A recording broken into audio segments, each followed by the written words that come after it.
Hello, what's up mga kabiking? Ako po yung muling nagbabalik para magturo po sa inyo ng iba't ibang klaseng tinapay.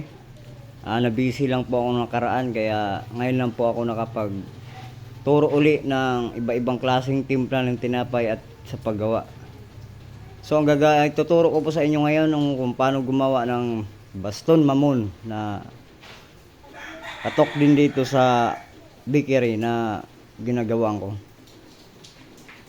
Ang unahin po natin ngayon ay take note na lang po o di kaya panoorin paulit-ulit para makuha nyo po ang video na to. Ang ituturo ko sa inyo. Ang una po natin gawin ay yung asukal. Ang asukal na to ay 2 kilo at 1/4. 2 kilo at 1/4. So ang sunod po ay asin. Ang asin na po ay 20 grams lang po. At yung food color ube 20 grams. At yung yeast po natin o palsa ay 30 grams. At yung whole natin na buttercup, isang buo po, isang piraso po. Pangalawa, yung yung pang-apat, yung natin, yung baking powder. 300 grams. 300 grams po na baking powder kalumit. Tapos, ang skim milk po natin or kayo na bahala kung anong gatas yung gagamitin. Sa akin, ordinary lang to. Skim milk po natin ay 200 grams. At yung water po natin ay 2 kilo at kalahati yung water.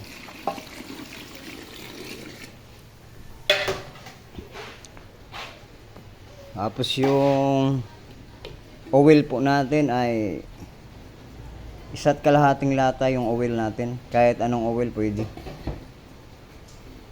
1 kalahati.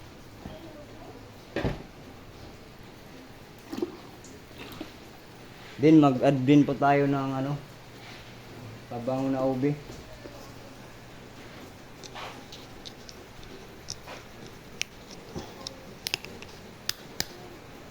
Pabango na ube.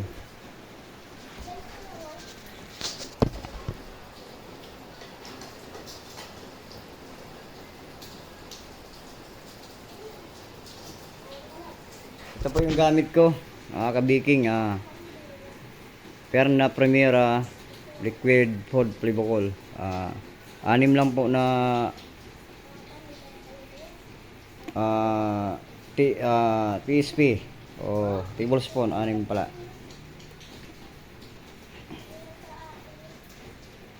So okay na po, pwede na po natin siyang i-mix, no? Mix na natin lahat ng ingredients. So paikutin natin to sa ating mixer hanggang sa matunaw yung asukal niya at saka asin.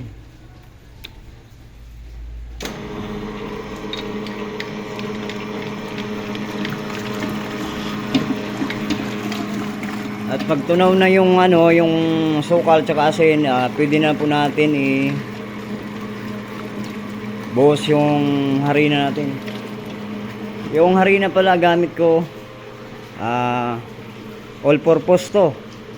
Wala po kayong all purpose, pwede pong 3 kilo na third class, 3 kilo na first class. Pero itong gamit ko ngayon ay all purpose flour po, 6 na kilo po ito. Katulad ng ito, pares lang timpla, food color lang po yung pinag-iba.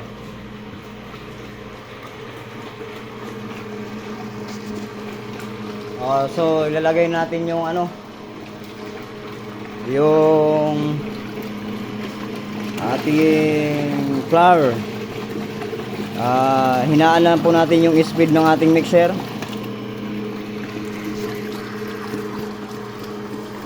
Dahan-dahan lang po ang pagbuhos para hindi po magsitalsikan.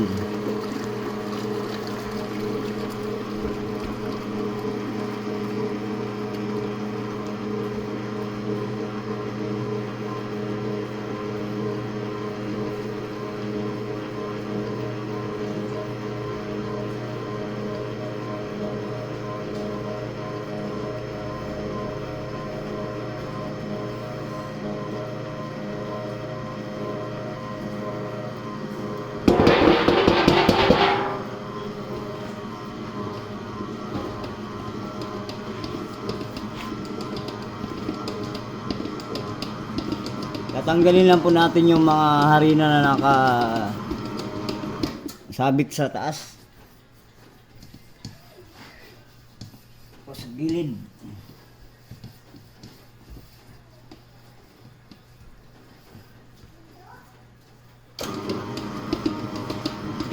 So pag ganyan po, pwede na po nating lakasan ng speed.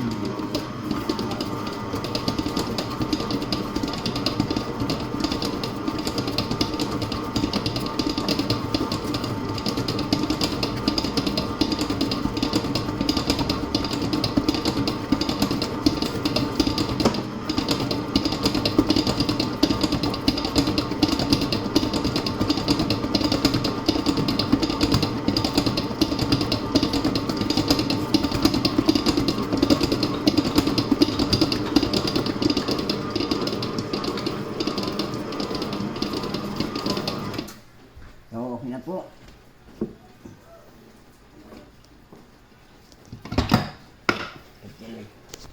So tatanggalin na po natin. Ah.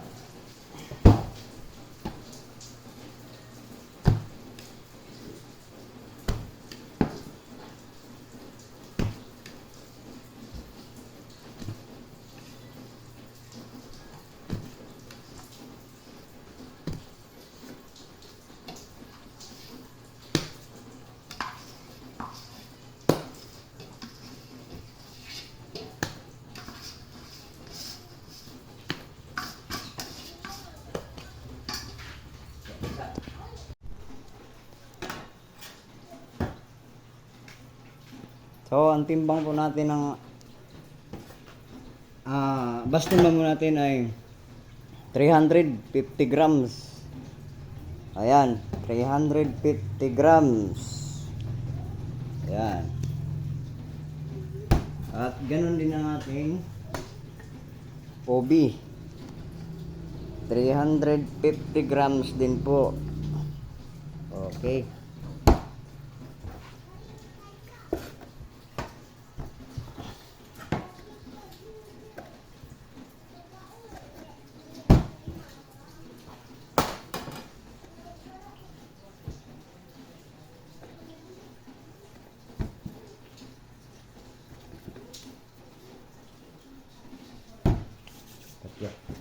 So ito mga kabiging, tapos na kami nagtimbang. Ito yung tinimbang na lahat po to ha, 350 grams bawat isa. Yellow at saka OB. So itong gagamitin nating tray ay plancha o tray ay wala tong walang, huwag nyong lagyan ng margarine o mantika o kahit anuman para hindi po dadapa yung baston mamo natin. So ituturo ko na, ito yung paggawa. Napakadali lang po nito, tingnan nyo lang po. Ito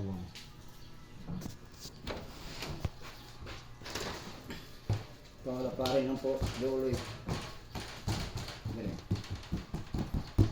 O ganun lang. Papalaman lang po natin ito. Tapos ikutin. Yan, ganyan lang. Napakadali lang po itong gagawin. Basic na basic po. Yan. Kung pagtingin nyo ay kasing haba na ng plancha, ay pwede natin ilagay. Yan.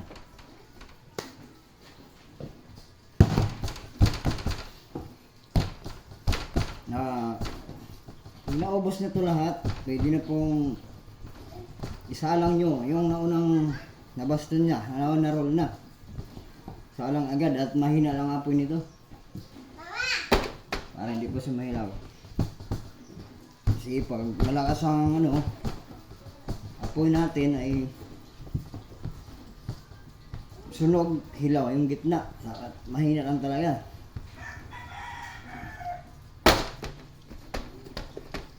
Okay, ganyan lang. Kinaloy. Ito na mga kabiging, isasalang namin yung baston mamon. Mahina lang pong apoy nito para di po masunog. Ito lang apoy nito, mahina lang apoy. Yan.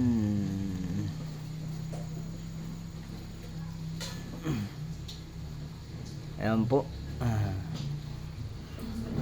Tayo na natin maluto. Hello mga kabiking. Luto na po yung ating baston mamon. Pag ganun nyo po, pag matigas na, ibig sabihin luto na po siya. Ayan. Napakaganda po na ating baston mamon. Mamaya ko lang to hiwain kasi ano pa, mainit pa, mamaya paglamig. Pakita ko kung ilang hiwa lahat yung isang piraso.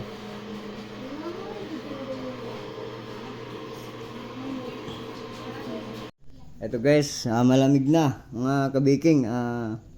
Hiwain na po natin.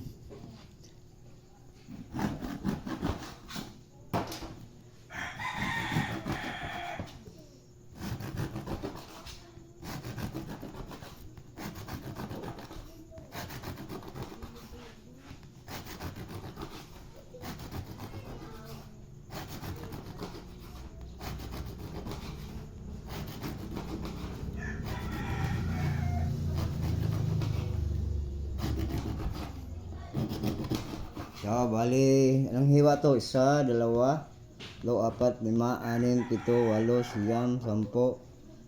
11, 12, 13, 14, 14 piraso po. Bali ba ano to? Kalahating kilo, basi 2 6 na kilo. Yung OB 6 na kilo, yung dilaw 6 na kilo.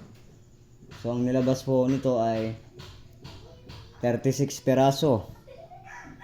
Ang isang piraso po ay hiwa ng 14. Ang binta po ko po rito sa bakery ay 5 pesos lang po ang isa. Okay po, wag nyo pong kalimutan pala na mag-subscribe at pindutin ang bell notification para updated po kayo sa aking mga bagong ituturong mga recipe ng mga iba't ibang klaseng tinapay. Thank you.